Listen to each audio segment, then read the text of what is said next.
Okay, so here are the poll results. So the question was, how do you feel about financing your child's college education? One brave soul is doing good, no worries, just here to learn more about the process. But most folks are either need a little bit more knowledge, still a little anxious, or totally overwhelmed and need help. And so I just want to reassure everybody, no matter which selection or answer you chose, none of them are right or wrong. It's all about, what's going on in your family and how you're going through this process. So it can feel a little overwhelming and a little scary. So we definitely sympathize if people are a little anxious. So I'm hoping that tonight you'll get some peace of mind and feel a little bit more in control of the process, or, feel like you have a little bit more understanding of the process. And so my name is Stephanie Wells. I work at MEFA. I've been at MEFA for over 20 years. And I work with colleges and universities, helping them with our MEFA's loan program. But I also work with families, helping with basically all kinds of questions under the sun related to the college enrollment process, from savings to admissions processes and questions about that, to what we're talking about tonight, applying for financial aid. So I can definitely answer some of your questions tonight. So feel free to type those in the Q&A and I'll get to as many as possible. So a little bit more about MEFA and who we are. We're a nonprofit quasi-state authority. So what does that mean? We're a nonprofit state authority who's not reliant upon state appropriations. So we are self-financing, which is good. And we've been around since 1982. We started off with just a loan program back in those days. And since then, we've gone on to create college savings plans, and most importantly, our guidance initiatives that help families and educate families and students on the enrollment college process. So here's what we're going to talk about tonight.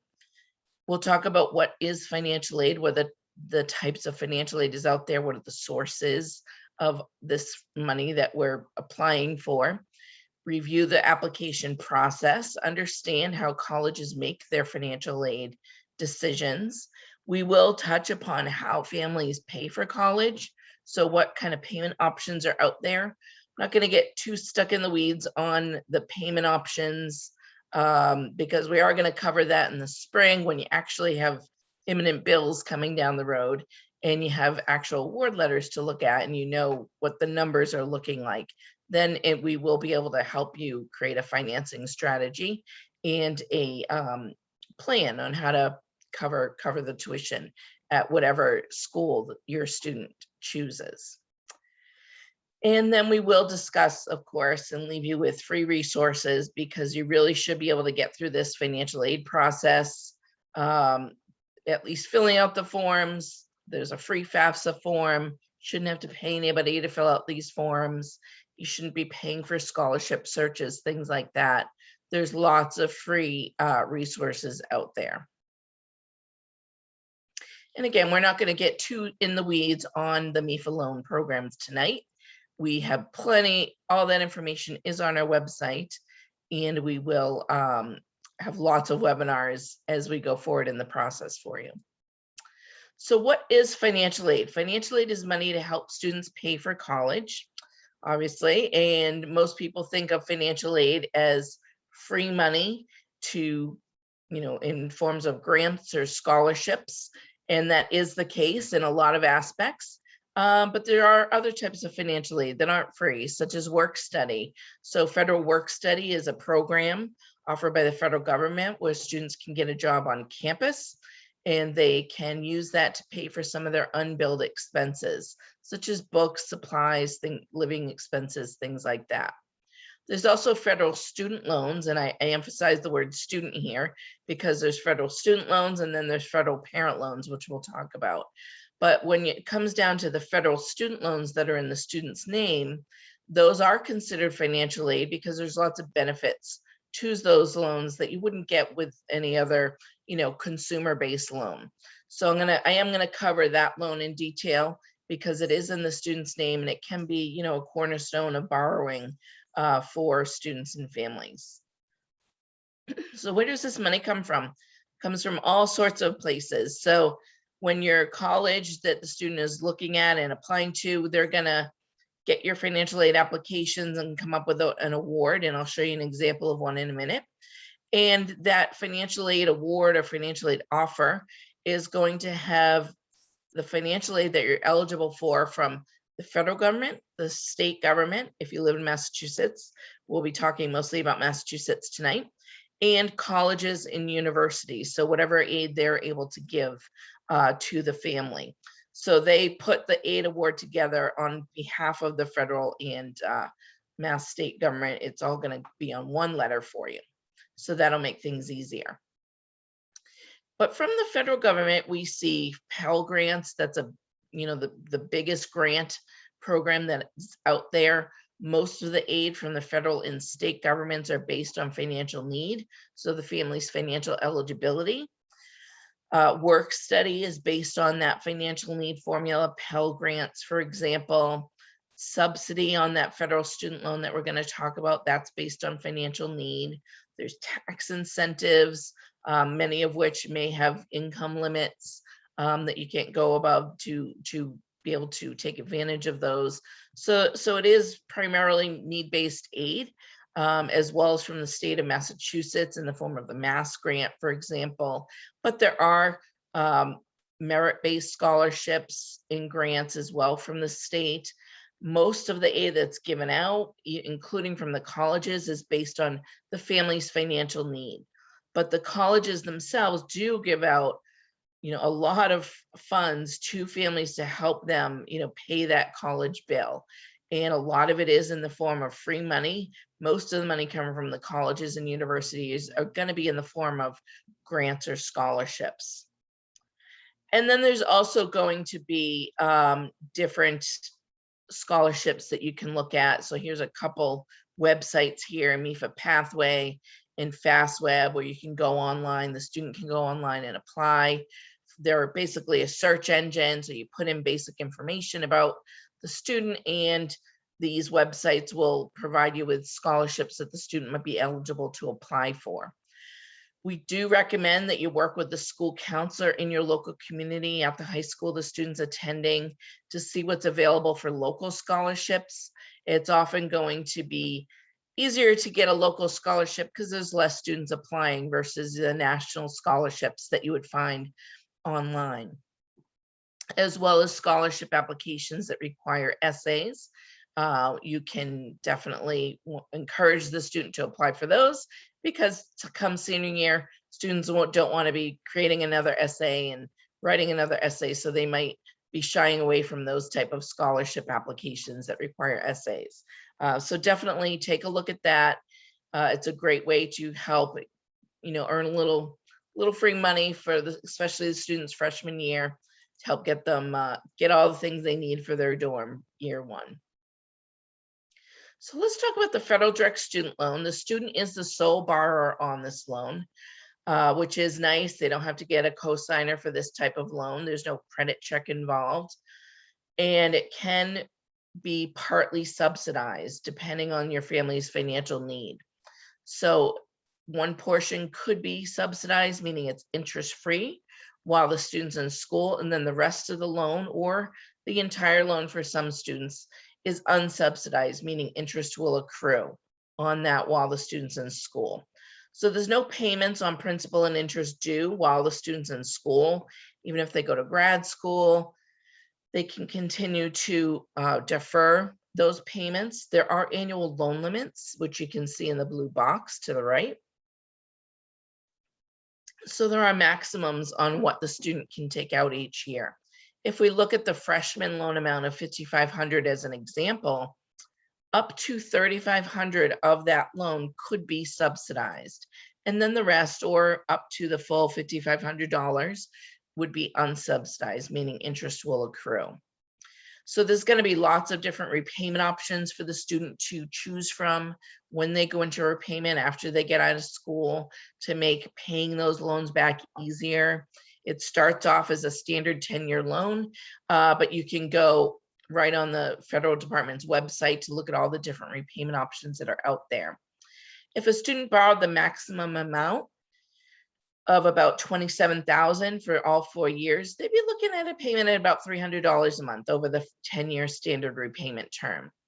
So that's not too horrible. Usually, $300 a month, most students hopefully can swing that if they get a job out of school. But if you're paying, again, just those minimum loan payments, it can add up when you start adding in that interest. So that $27,000 in federal student loans could turn into $32,000, $33,000, $34,000 if you add in the interest. So it's a good idea to try and pay them off as soon as possible. Pay the interest while the student's in school if you can do that. But there are deferments available. There's forbearance available. Public service loan forgiveness opportunities is another example. So if we look at all these different options that are available with this loan, you wouldn't find a lot of these options on, a bank-based loan, for example, that needs a cosigner. This is why it is considered financial aid, because it's really the only way a 18-year-old with limited credit, maybe not working full-time, can take a loan out on their own without a cosigner and not pay it back, for 4 years while they're in school. So that is a benefit to students. It is a way for them to help contribute towards the bill. So aid is given out in 2 different ways, based on the student's merit, their skills and talents, as well as the family's financial need. So let's talk about merit-based aid first. So that's going to be the scholarships and grants that we talked about. Merit-based aid is awarded in recognition of students' academic achievements or skills, could be an athletic scholarship, for example. Most merit-based aid that's given out by the colleges and universities is going to be based on the student's overall admissions application. Sometimes it could be tied to a major, it might be, let's say the engineering department gave the student a scholarship. So you do want to know not just how much is that scholarship, but is it set up for all 4 years? Usually when a college gives a merit-based scholarship, they're guaranteeing the scholarship for 4 years as long as the student meets minimum GPA requirements. But you do want to find that out. What are the GPA requirements? Is it a 3.0, a 2.5? It could be, anything, within that range or even higher, depending on the scholarship. So you do want to have that conversation with the student before they, accept this aid and go to that school, that is part of their contribution to the college bill. So they've earned this scholarship and it's part of their, payment towards the bill. So they do need to keep that scholarship. They got to keep their grades back, keep their grades up, stay enrolled at least, usually half time, and make sure that you understand if it is tied to a certain major, if they decide, I want to switch majors, are they going to lose that scholarship? You just want to know all the details up front before the student enrolls so that they're very clear on their assignment and their responsibility to keep this scholarship.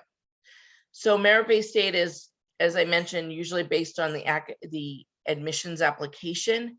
And you usually find out about merit-based aid usually when you get the letter or the admissions acceptance. So you find out usually pretty quickly. And that will usually come with the admissions letter. So it might say something along the lines of, congratulations, you're accepted, and we're going to give you $40,000, so $10,000 over 4 years. So that's just in general what it might look like. Now, most financial aid that's given out is based on financial need. So that's going to be based on your family's financial eligibility, on the financial aid forms that you're going to fill out if you haven't filled them out already. So we're going to talk about those forms in a second. But it is the federal state formulas. They're based on a standardized formula. It treats everybody the same. Colleges have their own institutional formulas that they use to determine their own institutional aid that they're going to give out. As I mentioned, Pell Grants, for example, federal direct subsidized loans and work study are all based on financial need.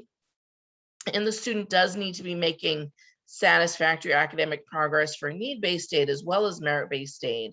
The GPA requirement is usually a lot lower at 2.0 for the most part, but it is important for the student to understand if they taking 5 classes and they drop 3, they might lose their financial aid because they're not making satisfactory academic progress. So you do want to keep that in mind as well.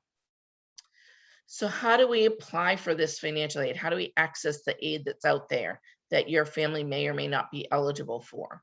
Well, first thing you got to do is apply and fill out the financial aid forms. So you'll want to make sure that you're meeting the school's deadline. So look at all the colleges that the student's applying to for admission and make sure you know what their deadline is for financial aid as well. If it's an early action admissions application, then the financial aid application is usually going to be due earlier as well. So you do want to find that out and make sure that you're getting all your applications in on time. It's very important. Some of those are, have already passed us. November 1st, for example, could have been a deadline. November 15th is another popular one, December 1st, December 15th. Of all those are very common deadlines for early action, early decision. So you do want to fill out these forms, complete them. If you need to make updates later, you can do that for most questions. We do have an application manager on MEFA.org that you can use to stay on track. You can create your own spreadsheet. Whatever you need to do to stay organized, to make sure that you're meeting the deadlines, that's really critical. So the first form that everybody's going to need to fill out to apply for financial aid is the federal FAFSA form. So the free application for federal student aid. And I emphasize free, you shouldn't pay anybody to fill this out. It's an online form that is fairly painless for the most part. I think everybody, has a little anxiety when trying to fill out these financial aid forms because they're afraid they might make a mistake and, it might take the financial aid away from the student, but don't worry about that. There's ways to rectify if there's mistakes or edits that need to be made. But the online forms really do help prevent a lot of common mistakes like added zeros, things like that. So you'll want to get this in. In some colleges, this is the only form you need to fill out. So a lot of public colleges, for example, they just have you fill out the FAFSA, and they use the information on the FAFSA form to determine any institutional aid that they might be able to award as well. You can fill it out on the mobile app, but that student aid mobile app is also handy for the student to have downloaded so that they can see all of their federal student loans on there. So it's not just for applying. There's other great features on the FSA app as well. Now the parent, at least one of the parents and the student are both going to need to apply separately for an FSA ID. So this FSA ID, Federal Student Aid ID, is going to be your email and a password that you create. So you do need to apply for this. I recommend just getting that out of the way before you even start filling out the forms, because you're going to need this to log into the form. You're going to need it to to sign the form electronically. So it is handy to have that, and it can come in really handy throughout the whole process. It's a lifetime FSA ID. And for parents, a common question I get about the FSA ID is, can you use your parent FSA ID for multiple students on multiple FAFSAs? And the answer is yes. So if you have multiple students in school, then you're going to need to fill out a FAFSA for each student.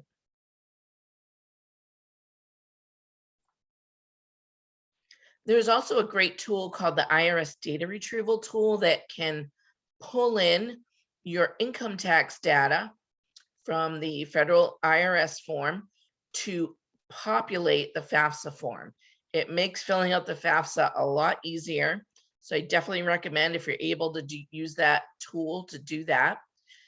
If you're stressed about filling this out, you want some guidance, we do have a FAFSA webinar on our website, on our YouTube channel, easily accessible.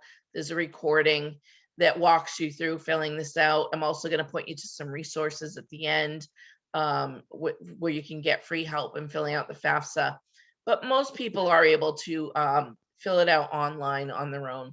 Occasionally, we might get a calls here and there with a question just about one of the questions they're answering. but you should be able to get through it. It does need to be completed every year to be considered for aid every year. So on the FAFSA, there's general information that's going to need to be provided. So for example, the student's citizenship status is going to be on there. If parents are not citizens, then they would want to use zeros for the SSN. If you do not have a social security number, you're not a citizen or permanent resident, then you won't be able to use the FSA ID to electronically sign the form. So you just need to print out the signature page and mail that in. You're going to also list all the colleges the student's applying to. Right now, you can list up to 10 for the first submission of the FAFSA. So list the 10 that the student's most interested in with the earliest deadlines on there. Couple days after the FAFSA is submitted, you'll get a student aid report. We'll talk about that process. And once you get that, you'll know, okay, my FAFSA's gone through. Then I can take some schools off if the student's applying to more than 10 schools and add in those few extra schools.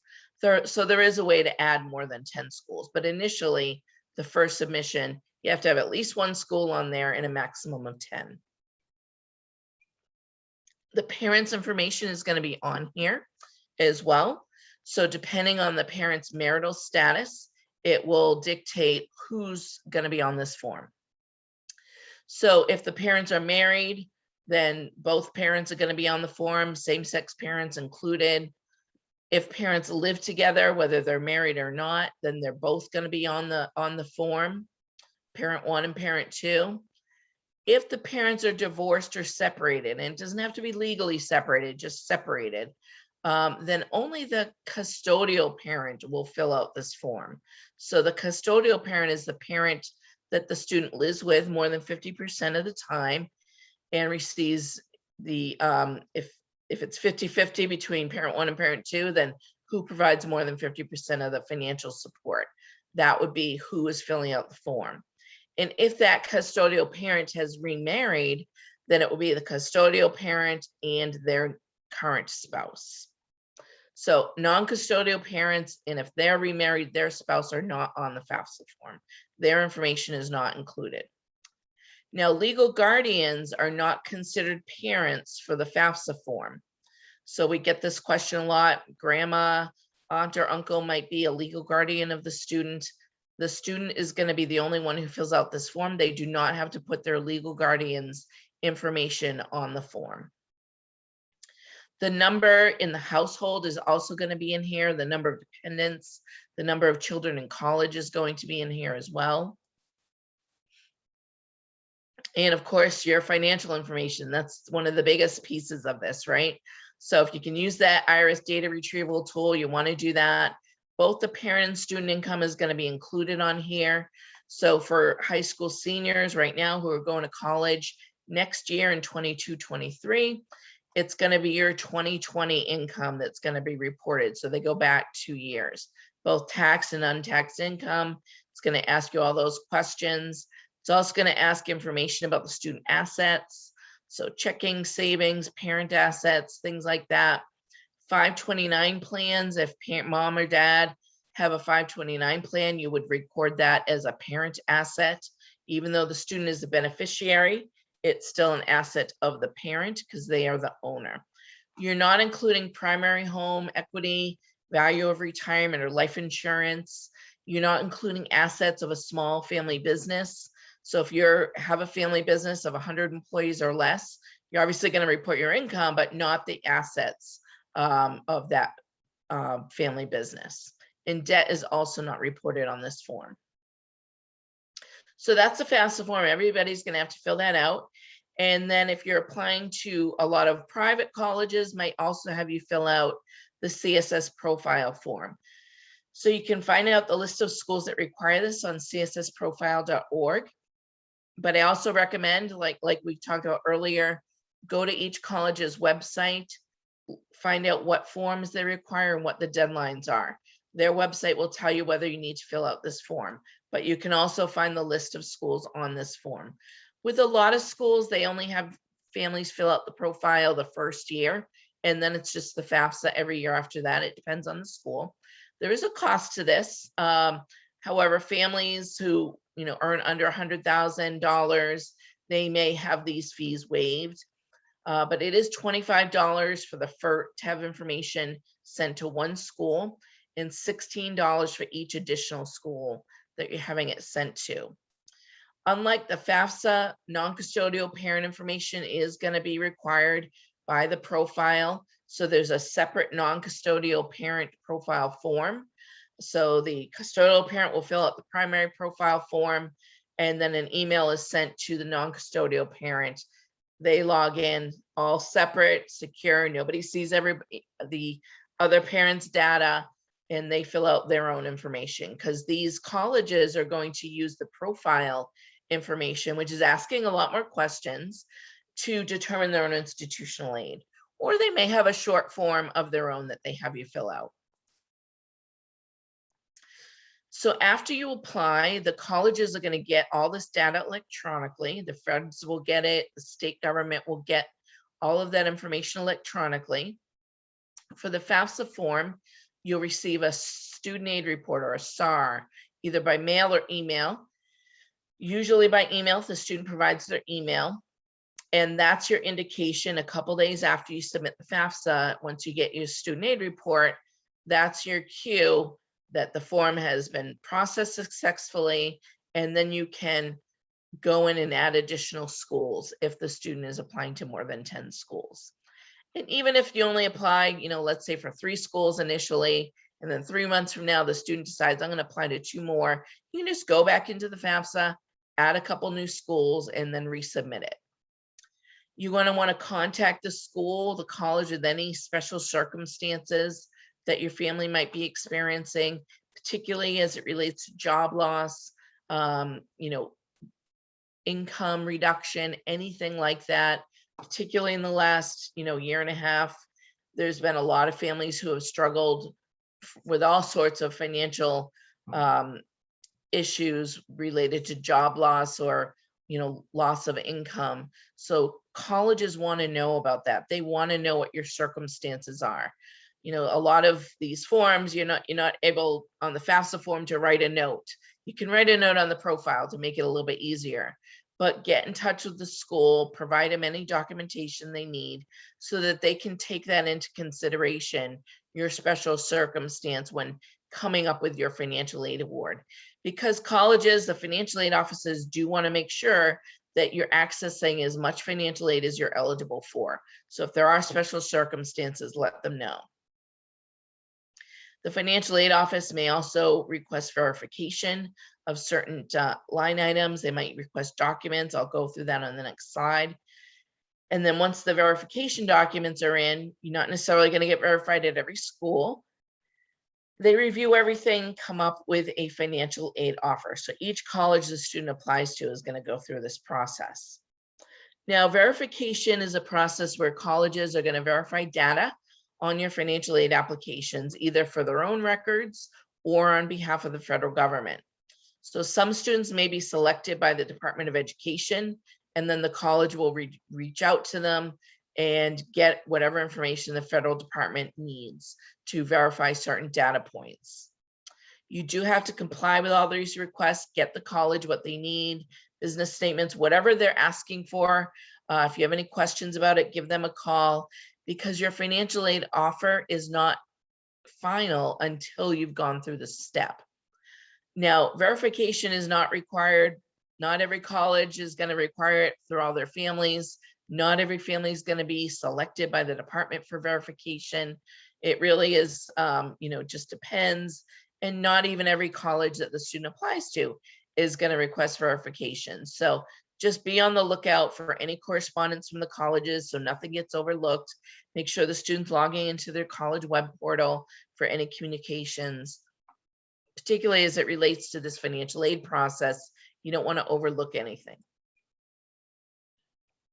So the financial aid office, again, is really a great resource for your family. They are there to help you as much as they can, access financial aid from all the different resources that you're eligible for. So they can also answer a lot of questions about your financial aid offer. What's the renewability criteria for merit and need-based aid? If the student gets outside private scholarships, will they add that? They all have to be added to the financial aid award. You have to report those scholarships. So what do they do with that? Do they add it to any unmet need that the school couldn't fill? Do they reduce the student loan the first year? You want to find out how that's going to work, especially if the student receives a lot of outside scholarships.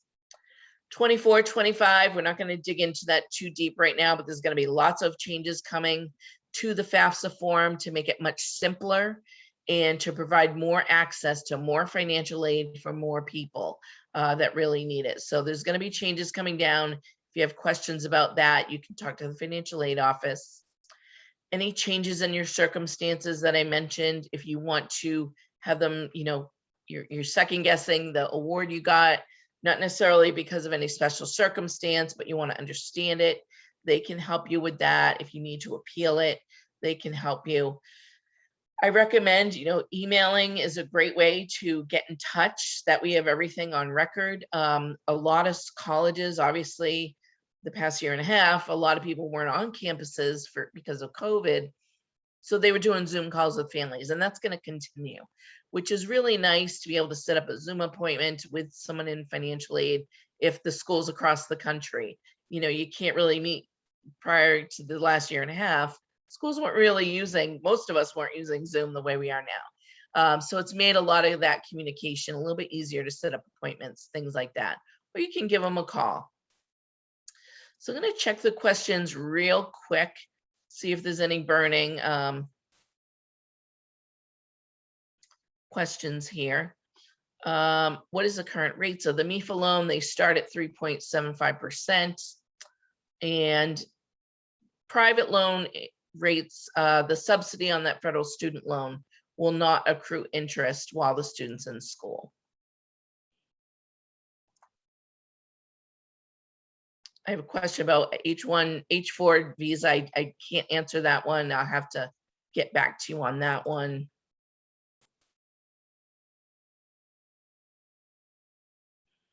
So I do have a question where a student does not have a social security number. So are they able to fill out this form?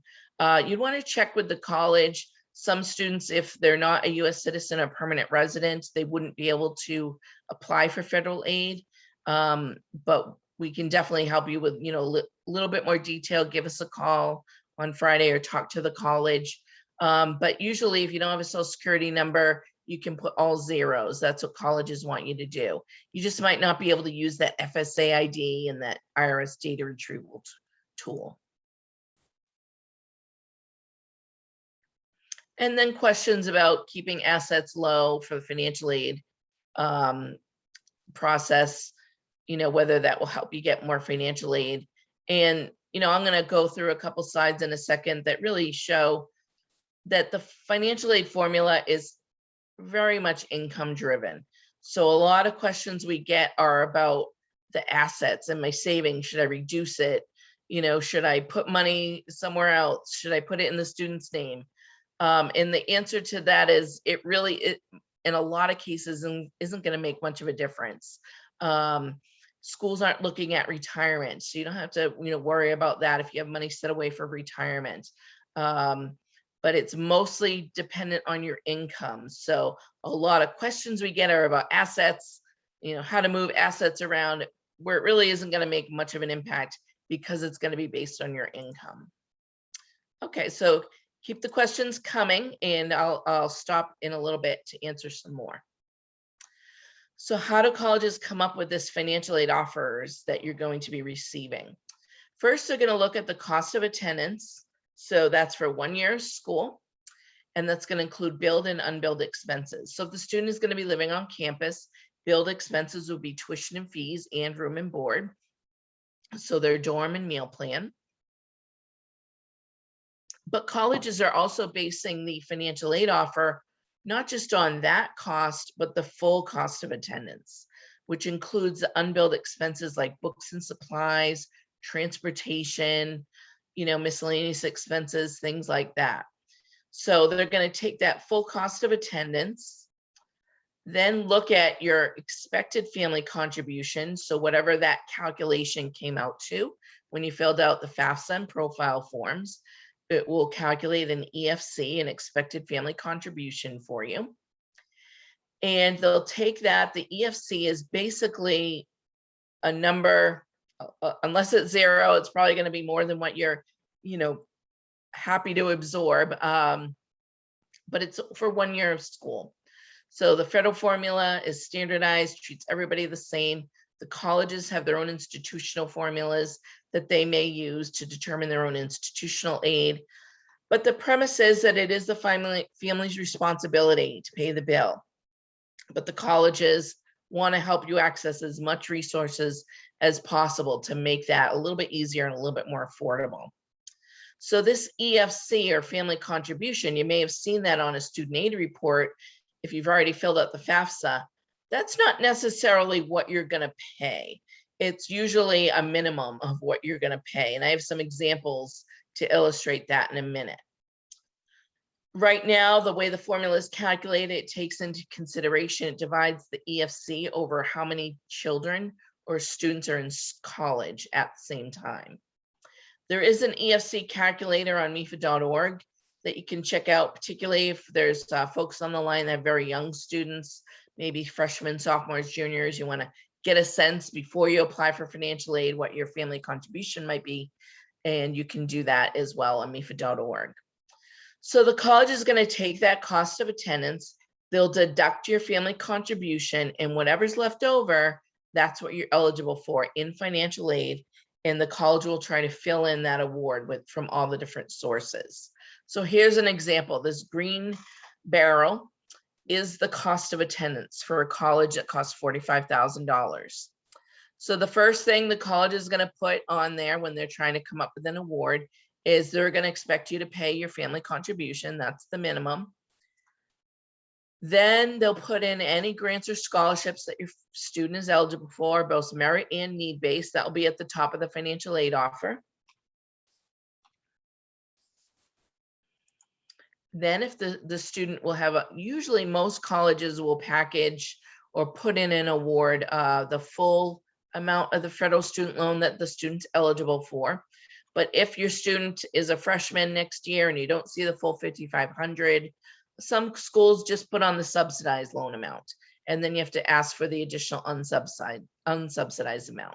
Really depends on the school, but most schools you're going to see them put the full $5,500 on a financial aid award.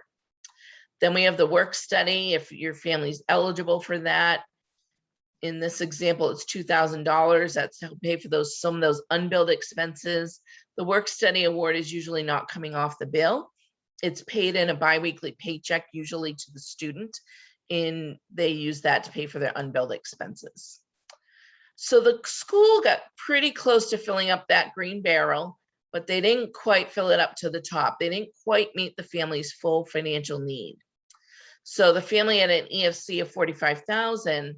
They were eligible for $40,000 in aid, but they got $35,000. So they came just a little, they got $30,000. They came a little bit short.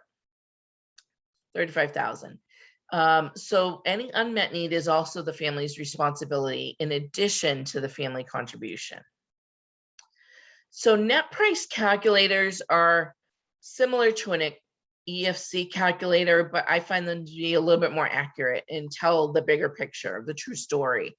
Every college is required to have one of these on their website. This can be particularly helpful for families of younger students. So you can't apply for financial aid until October 1st of the student's senior year in high school. But you can use these tools to get a sense of what you're looking at. So there's not as much, sticker shock come senior year when you're actually applying. Every college has one on their website. They vary from school to school.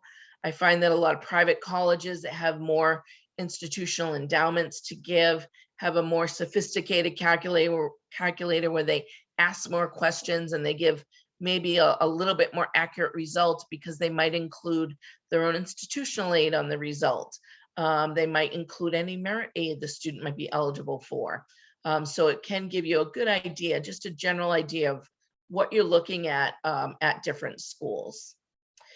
And I recommend that you print it out or save a PDF of it so that if you have questions about your results and you want to talk to the financial aid office, then you have that to share with them, because these results, even though it is housed on the college's website, it's completely confidential. The college doesn't know who's filling it out, and they can't see your results. So let's look at some financial aid offers from for this family from 3 different schools. Each school, like our previous example, costs $45,000, and the family's EFC is $5,000. So they're eligible for $40,000 at each school.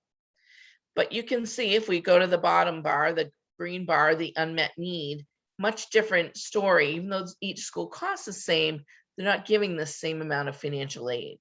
And there could be a number of different reasons for that, which you can ask the college. But College A, for example, they met the family's full financial need. That rarely happens. There's very few schools nationwide that will commit to meeting 100% of your family's need. They're usually some of the top tier schools, Ivy League schools, some of the big name schools that you're familiar with, like a BU, a BC, Northeastern. They're going to commit to meeting full financial need for every family of students who are accepted to their school. But that doesn't mean that if a school doesn't meet the family's full financial need, that they can't necessarily get, some free money, grants and scholarships to help, pay that bill. So College B, for example, they didn't give as much in grants and scholarships, but they still gave over $25,000, which is nothing to sneeze at. But they are left with their family contribution plus unmet need of $7,000. And you can see College C just takes that, difference a little bit higher. So there's reasons why these 3 schools might give different grants and scholarship amounts. You can see that they all gave the same in federal student loans and work study. College A may, have a bigger endowment. College A may be less selective. So maybe the student that is applying to College A is, someone that they really want in their campus. So they might give more merit aid, for example. It really depends. It could just be budgetary. A lot of times, schools try to spread their budgets as much as they can to help as many people as they can. And most schools can't meet that 100% of need. Now, this is kind of a buyer beware slide to show you examples of awards from different schools where they might be filling in that unmet need with a big fat parent plus loan. So colleges, some colleges, not all, most don't do this, but some schools have put federal parent plus loans in an award to make that green bar, that bottom line, look a little bit more palatable. But you can see that these 3 financial aid offers are not the same. So College A, they have unmet need of $5,000 at each school, but at College A, they're getting all that free money. There's no parent loan in there. College C, on the other hand, if we go to the other end here, no free money, all in a parent loan. They got their student loan and that's it. So really College C, the only financial aid they got from this school is that $5,500 federal student loan. Any parent loans are not financial aid, but colleges may put that federal plus loan on an award to make it, look like an example of how they might pay the bill. But it can be confusing. So we just let schools and, students and families know you're not required to use that loan to pay your bill. There's lots of different options. You may choose the plus loan, but there might be other options available to do that. So a couple quick questions before we go to pay. I want to do a quick time check. I like to try and get these in under an hour because I think these are good questions to talk about now. So one says, how can our families determine which colleges a student can afford or should be looking at when we don't know how much aid they'll receive? And the answer to that is use the net price calculator on the college's websites. That will give you an estimate in the financial aid award that the student might be receiving. That is a good tool to use to get estimates. And at the end of the day, just if they look like they might be palatable, make sure you have a good school on there that's low cost, where if you don't get much financial aid, you can afford it. And then have the student to apply to a number of different schools. see what comes in for the financial aid offers, and make your decisions from there. I always recommend not ruling out a school for application purposes to apply for admissions by just looking at the sticker price, because you really don't know until you apply what amount of financial aid you might be receiving. So all that research can be done ahead of time to get a general idea. And then there's another question: is there a limit to how much free money, grants and scholarships the students can receive? And the answer to that is yes. It can't be more than that cost of attendance. So you can never be awarded more than that cost of attendance minus any financial aid you're eligible for. So if the college costs $80,000, you can get up to $80,000 minus your EFC. So once you've gotten your financial aid awards, and again, we are going to cover loans and payment options and interest rates and all that good stuff in future webinars this year. We have them recorded on our website if you want to take a look, called After the College Acceptance. We also have loan comparison webinars on our YouTube channel. But we do, have this process where right now we're talking about the application for aid. And then as the year goes through, we're going to have more webinars for you to keep the ball rolling on, how to pay the bill and how to analyze your award letters. But I do think it's important to understand how families kind of, come up with a strategy. It's usually not a one size fits all. Not everybody does it the same. And it really is up to you how you want to pay your EFC and any unmet needs. So it's up to you how you want to pay your bill. So in this example, if we have $20,000 that's due, could you borrow the full $20,000 in, let's say, a MEFA loan, for example? You could do that, but we're going to try to advise you not to do that if you can afford to pay some out of pocket or put some savings towards it. We want you to borrow the least amount of possible, because it is, usually a 4-year commitment, and it can add up once you start adding on those loans. So even if you can just cut the borrowing in half, like in this example, that's going to help save a bundle. So $20,000 loan is about $200 a month. If you say to yourself, okay, I can manage more than $200 a month, then borrow less, put some on an interest-free payment plan, which is this middle line here. Every college has an interest-free payment plan where it's a budget plan where you pay a certain amount, either all you owe or a part of it, over 10 months or so, interest-free. It's a great way to spread out the cost over the year. And of course, the first thing you're going to want to look at is, do you have any savings? Is a student able to work and save over the summer and help contribute towards the bill? Has mom and dad, let's say, taken out, saved in a 529 plan? In this example, if we look at all of our different resources, we're going to look at savings first. Between the student and the parent, they're putting in $5,000. Then this family has said, I can afford more than $200 a month on a $20,000 loan. So I'm going to put some on a payment plan, and I can afford about $600 a month. So we're going to do $500 a month on a 10-month interest-free payment plan. And by using savings in that payment plan, we've cut our loan borrowing in half, and then we only need to borrow $10,000. We still need to borrow in this example, but it's half of the original amount that they owed. And that's a kind of strategy that we can help with just by looking at what you owe and, talking through the numbers. MEFA can definitely help you come up with plans and options. The financial aid office can help you with that as well.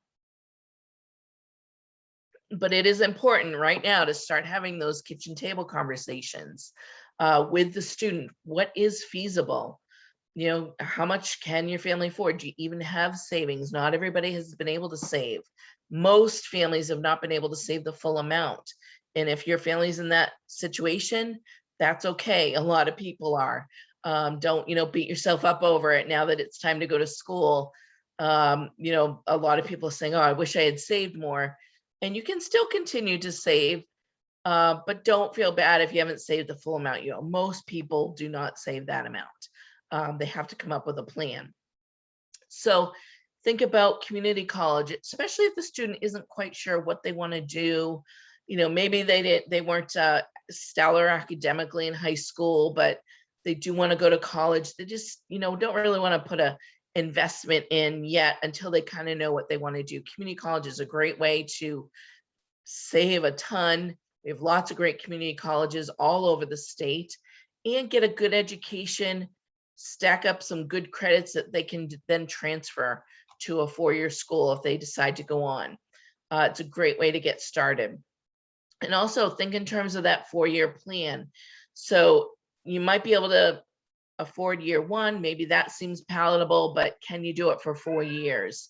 4 years is usually, how long the students are in school, maybe even a little bit more. If the student is going to help mom and dad pay back any parent loans, for example, or help take on some of the borrowing, will they be able to afford those payments after they graduate? If they're going on to graduate school, medical school, for example, or if their intended career is not a high salaried type of position, could be very rewarding. Teaching comes to mind. Usually not as much as maybe an engineer could make, for example, starting right out. What's that going to look like as far as paying back student loans? Now, if your family is going to need to borrow, it is important to know what the credit scores look like, what your credit looks like, because anything above and beyond that federal direct student loan is going to require, a credit check. For example, through MEFA, even that plus loan I mentioned, it's all credit based. So just know that now before you actually have to apply, so that there are no surprises. And then look at all your awards once everything comes in the door, and compare that bottom line with each school to figure out, what are we getting in free money from each school? What do we need to borrow for each school? And then make the decision from there. Of course, the academics and the fit, campus fit, all of that is part of it, but the financial implications are a huge part of making that final decision as well. Now, there are public, I mentioned public community colleges. Mass transfer is a great option if students want to transfer. If they do well, they can even get tuition credits and freezes on tuition. All their credits are going to be guaranteed to transfer. There are a lot of private colleges also that are working with community colleges to help make it easy to transfer to their schools. So places like Worcester, for example, working with Quinsigamond Community College, check those options out. Tuition break through New England Board of Higher Education is going to be a great option that you can look at, particularly if the program that the student wants to apply for isn't offered at a public college here in Massachusetts. Maybe it's offered in another public college in New England, and you can get a tuition break by going to that school. So I'm going to wrap up now. If you have any questions, feel free to type those in the Q&A and I'll answer those. What's out there for assistance? FAFSA Day, free application help, one-on-one. Right now, of course, they're virtual. There is one right this Sunday on the 14th, November 14th, where you can register at fafsaday.org, and you're basically logging into a Zoom and you get put in a private Zoom room with a financial aid professional who can help you. You can share your screen, help you fill out your FAFSA. So we're not able to do those in person, but it is going to be free assistance. So it's going to be one event held every month from October to February. So don't miss out on that if you need help. If you want to go somewhere in person or even over the phone, you can reach out to Mass EdCo. They have centers all over the state that you can go to for free help. So just to keep you on track for this upcoming year, okay, so we're already through junior year, hopefully done the SAT and all that good stuff, and have narrowed down that application list. Getting those applications in for admissions and financial aid on time are critical. If the student has any mid-year grade reports that are going to help boost their application, make sure those are sent over. Any new test scores, awards, things like that that can help boost the application after they apply for admission, make sure you get those in. Senior year, of the spring of senior year is when you'll receive a lot of the admissions letters will start coming in, unless the student applied early action. They applied early action, early decision, you will usually start getting those answers in December, January timeframe. Really depends on the due date for the school, but the admissions office can let you know when to expect an answer. And then, of course, we'll have after the acceptance webinars, after the college acceptance webinars in March and April, where you can log in a webinar like this and we'll go through awards in a lot more fine detail and payment options and share some great tools that we have on MEFA.org to help you compare your award letters. And we also offer, you'll get a link to this when I send you the recording of this email. We offer one-on-one appointments with MEFA. So if you want to meet with us one-on-one, we can help you with your award letters. You can share them virtually and we can set up a Zoom call. We're happy to do that. Or you can, just call MEFA if you have a quick question. Okay, so type those questions in the Q&A. And what can you do now? If you haven't gotten your FSA ID, make sure the student gets one and the parent gets one. Only one parent needs an FSA ID. Make sure you know what those deadlines are, very important. We have a lot of webinars coming up this year, so make sure you sign up for those. And of course, if now that you're in our curriculum, you're getting our emails, you've probably seen some of the great blogs that we share. So definitely check those out. We're always, trying to share as much education and intelligence as we can about this process. And as things change, which, federal programs do change, and we are looking at a lot of changes coming down the road, MEFA is always, at the pulse of that, and we'll share that information as well. And here are all of our social media channels. So please friend us, like us, follow us on all of these, and connect with us. We're always sending, tweets with scholarship alerts, things like that, that can be very helpful, webinars, blogs that we think are important for families to receive. And here's our phone number and email. This is also going to be on the email I send you, and I will share these slides with you when I send you the recording on Friday. I'll send it to everybody who registered. So with that, we are going to stop the formal part of the presentation. I'm going to open it up for questions. For those who don't have any cute questions and might be leaving, I want to thank you for coming tonight. I hope this was helpful. Hope you got a lot out of it, at least, help take the temperature down a little, make you feel a little bit more comfortable with what's going on. But just know that beyond tonight, we're here to help. Give us a call, send us an email, set up a one-on-one appointment. Whatever resources you need, MEFA's here throughout this whole process. So with that, let me see what we have for questions. Okay, so here's a good question. Is it worth starting a 529 plan now to fund colleges for years 2, 3, and 4? And I always say the answer to that, definitely, because you're going to earn interest on your money versus borrowing and paying interest. Even if it's only over 3 or 4 years, you're still earning interest on that. Obviously you'd want to talk to your plan advisor if it's a short term, how you want your investments allocated based on risk and, time frame, all that good stuff. But definitely always encouraging families to start saving. It's never too late, and it's always worth it. Okay, any other questions? Feel free. I don't have any left. So it looks like we don't have any other questions. So I'm going to stop the webinar for everybody tonight. I want to thank you so much for coming. And I will be in touch on Friday with the copy of the recording and the slides. Have a great evening, everybody, and thank you for coming.